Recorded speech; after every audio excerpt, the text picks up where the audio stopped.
Magandang hapon mga kaagimat, mga kamutya.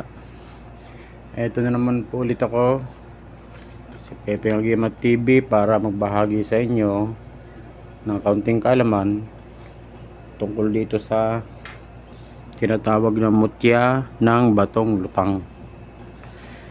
Ito pong mga batong lutang na to, ito po'y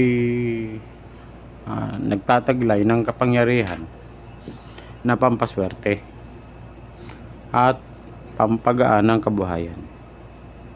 Ito po yung napakainam gamitin o itangan, lalo na kung ikaw ay na magninegosyo o may trabaho ka na kailangan mo ng pampaswerte, para halimbawa ikaw ay gusto mo ma-promote o para magkaroon ka ng maraming kaibigan sa trabaho mo, o kung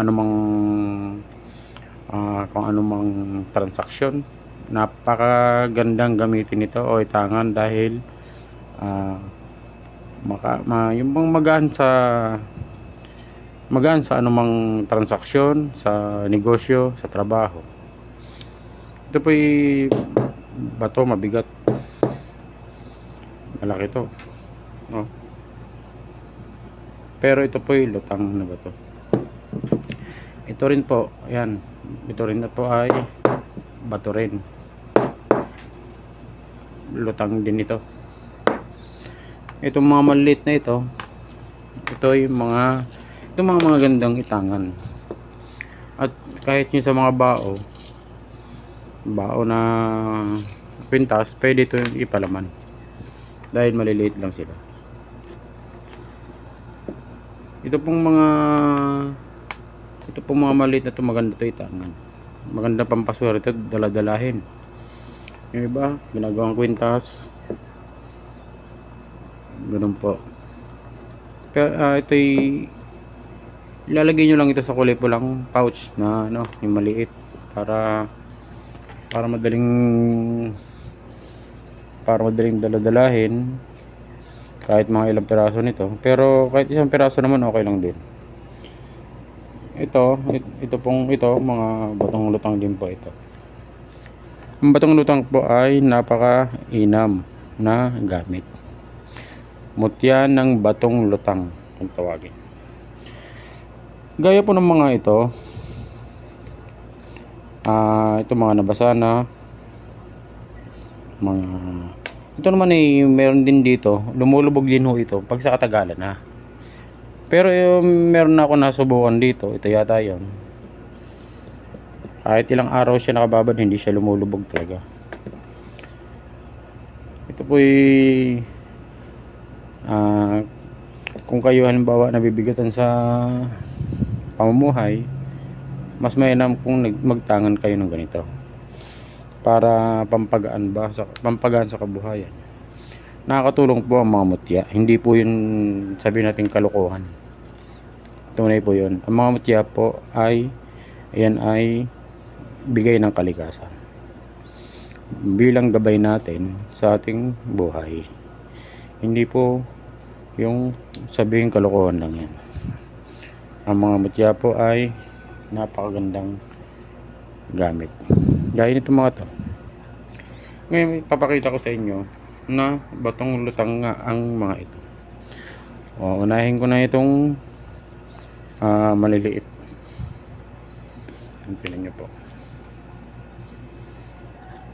Ayan, diba? Ayan.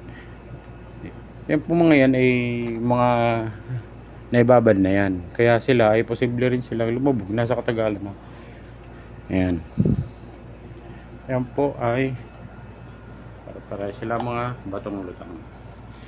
Yan po ay hindi rin basta-basta na kakakita ng ganyan. Ibihira po yan. Kaya po ay napakaganda po ang itangan ng mga ito. Yan.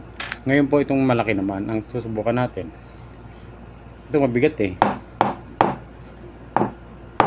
Mabigat po ito. Ayan po, di ba? Lumutang. Ayan. Ngayon, yung isa naman na mas mabigat, yung malaki. Mas malaki. Ito, mas mabigat ito. Tingnan nyo naman. Yan. Mas malaki po ito kumpara dito.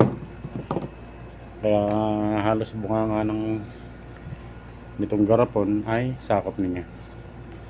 Pero po, ito'y batong lutang din. Kahit mabigat ito. Tingnan nyo ah. Oh, ayan po. Ayan. Ayan. Siya ay malaking bato pero nalutang yan. Oh, di ba pa? Dahil ito'y binabad ko na kasi. Kaya ito naman ay umaano na. Yan. Gaya niya, no?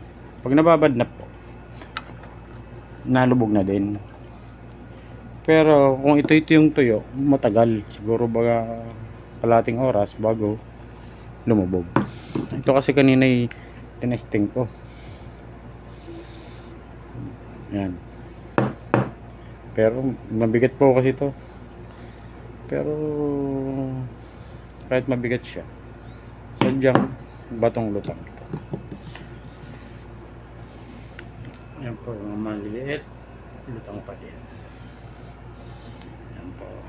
Pag nakita po kayo ng mga ganitong klaseng bato, huwag niyo pong babaliwalain. Dahil ito po ay napakainam na gamit. Ito, sabihin na natin ito yung lumubog, tsaka ito. Ang mga batong ganito naman po kasi, lalo ito yung malalaking ito. Hindi naman yung pang matagalan talaga. Lalo't kanina ay ito'y tinesting ko na ng mga 5 minutes. Na-absorb ng tubig yung bato. Kaya naman, bumigat na rin siya. Pero ito'y pag tuyong-tuyo, matagal. Pero ibig sabihin, sila ay mga batong lutang pa rin. Kahit na sabihin natin sila yan. Pero itong mga maliliit ito. Dahil maliliit lang sila, kaya matagal. Yan po.